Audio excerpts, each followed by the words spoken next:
ce qui se passe dans la tête et dans la vie de ton autre. On parle d'un message. Ça, c'est ta coupe. Message prémonitoire, c'est-à-dire rêve. Clairement, peut-être un message. En tout cas, tu vas avoir de ces nouvelles, peu importe par quoi on va passer.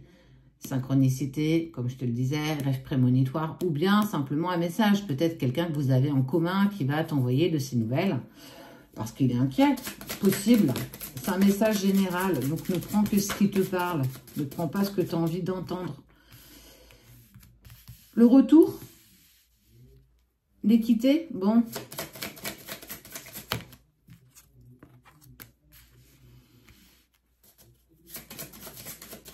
Ne mettons pas la charrue avant les bœufs. On parle de retour, d'équité et d'abondance. Je reviendrai.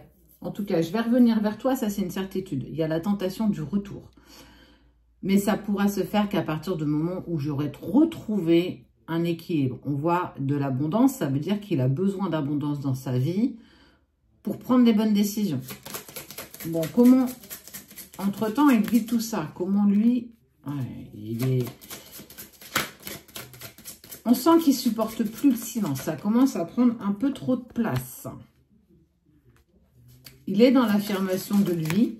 Bah, c'est clairement ce qu'il faut. Hein. Beaucoup d'énergie.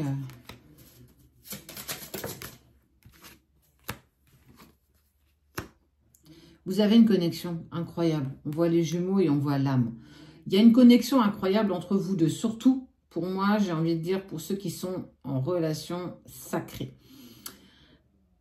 Il y a eu cette séparation, mais elle ne s'est pas faite toute seule, cette séparation. En tout cas, il n'est pas le seul à être en cause, ou elle, dans cet éloignement envers toi. Parce qu'on voit tout ce qui touche, racine, c'est tout ce qui touche à la famille, c'est d'où tu viens. Ce sont tes racines, de l'endroit d'où tu pars. Je ne sais pas si tu as connu sa famille, ses frères et sœurs, s'il en a, ou en tout cas des personnes proches de lui. Ces personnes sont venues mettre un petit peu à mal sa prise de décision, passé, présent, futur. En fait, on est venu semer le trouble dans son esprit et c'est à cause de ça, en tout cas en partie à cause de ça, qu'il a pris la décision de s'éloigner de toi. Par obligation, il pensait vraiment que c'était quelque chose qui pouvait lui faire du bien. Il a accepté de s'éloigner de toi. Mais aujourd'hui, on voit qu'il n'est plus du tout en accord avec ça. Non pas parce que il veut écouter les personnes qui l'entourent, mais c'est parce qu'il ressent un vrai manque en fait. Ça a pu lui faire du bien un temps, mais on sent que il pense à toi tous les jours, même s'il t'en fait pas part, même s'il t'a bloqué, même si tu peux penser que tout rayonne dans sa vie, que tout va parfaitement bien, c'est pas du tout le cas. Il est bousculé par plein de choses en ce moment, dans son esprit, dans sa tête, dans son cœur. Ça veut dire qu'il est attiré par toi, tout comme il a très envie de te fuir. On n'oublie pas que vous êtes comme des aimants. Ce côté magnétique des jumeaux, quand vous n'êtes pas dans l'ego, vous êtes irrémédiablement attirés l'un par l'autre. Mais quand vous êtes lancé dans un ego qui prend parfois trop de place, c'est comme deux aimants. Ce même aimant, tu le retournes. Et en fait, on l'a tous fait, hein, étant petit. Essayer de joindre deux aimants et en fait, on n'y parvient pas, ça, parce que c'est pas possible. Et en fait, il est partagé dans cet entre-deux. J'ai envie, mais j'ai pas envie. Je t'aime, mais j'ai envie de m'éloigner de toi. Il est très ambigu sur ce qu'il désire, en fait. Entre ce qui vibre là dans son cœur, ce qui vibre dans sa tête. Et surtout, il y a aussi cette prise de décision en lien avec sa famille, ses amis, qui eux, je sais pas pourquoi ils tombent comme ça en ligne de mire. Mais en tout cas, ce qui est sûr, c'est que c'est un frein et c'est une épreuve à un retour probable de cette personne. Ça veut dire qu'on voit bien qu'énergétiquement, il a une très grande tentation. Tu vois, les cartes, tu peux les lire comme ça, tu peux les lire comme ça. En fait, tu peux les lire dans n'importe quel sens. Mais au-delà de les lire, hein, j'ai envie de te dire, il puise en lui la lumière de l'amour qu'il a pour toi. Il puise en lui tout ce qui vibre en accord avec l'amour inconditionnel qu'il a pour toi pour pouvoir retrouver une certaine sérénité. Il a pris des décisions comme beaucoup d'entre nous. Parce que c'est ce que je dis souvent, on ne peut pas jeter la pierre au runner. Tout dépend du travail du chaser. Donc, il faut absolument que toi aussi, tu te mettes en place et que tu acceptes de ne pas avoir forcément avancé dans la bonne direction. On ne peut pas juger quelqu'un. Nous sommes personne pour juger l'autre. Et encore moins de juger ton jumeau. Si tu es encore dans le jugement de l'autre en disant « Oui, mais il est reparti avec la tierce, il a voulu écouter sa famille, et patati et patata ». On s'en fout en fait. Ça, c'est égotique, c'est trouver des excuses à la situation douloureuse que tu vis. C'est pas tant lui qui t'a mis en difficulté. C'est la situation dans laquelle il te met aujourd'hui qui te met en difficulté. C'est cette distance et ce silence qui te met en difficulté. Parce que c'est à l'encontre de ce que tu désires profondément. Tu as envie d'avancer avec lui ou avec elle, mais matériellement parlant, c'est impossible. Parce qu'il est dans le silence et la distance. Et parce que certaines personnes sont venues mettre leur grain de sel dans ce que vous viviez et que pour le coup, ça accentue encore plus la difficulté, surtout à toi, de voir la réalité des choses. Il va y avoir, pour moi, pour sûr, une reprise de communication et trouver un prétexte débile pour entrer en contact avec toi. Ne t'arrête pas sur le prétexte parce que, chaser que nous sommes, on a un ego qui parfois, il faut quand même l'avouer, où on passe pas les portes. Ben ouais. Il ne faut pas croire et il faut arrêter de jeter la pierre au runner parce qu'en fait, il interagit en fonction de nos énergies et de nos émotions. 90% du temps. Si tu es dans le lâcher-prise et que tu n'attends aucune nouvelle de sa part, comme par hasard, même si le hasard n'existe pas, hop, hop, hop, il en revient. Et quand tu te remets dans l'ego, tu dis ça y est, c'est bon, on reprend une communication, on va pouvoir repartir sur quelque chose, bim, il repart. C'est compliqué, hein, ce qui fait que tu es toujours dans ce cycle. Je m'apaise, je lâche prise, hop là, il revient, je remonte dans l'ego, dans mes peurs profondes, même si tu ne t'en aperçois pas. C'est ce qui est hyper ambigu, dans le sens où c'est toujours compliqué de savoir si, parce que ça m'est arrivé, d'être dans l'ego, est-ce que je l'y suis, est-ce que j'y suis pas. On peut même, et ça je l'ai aussi remarqué, vous pouvez aussi tomber dans l'ego spirituel. Pensez que tu as suffisamment travaillé, suffisamment augmenter ton taux vibratoire pour dépasser tes blessures, tes blocages, tes peurs profondes, etc.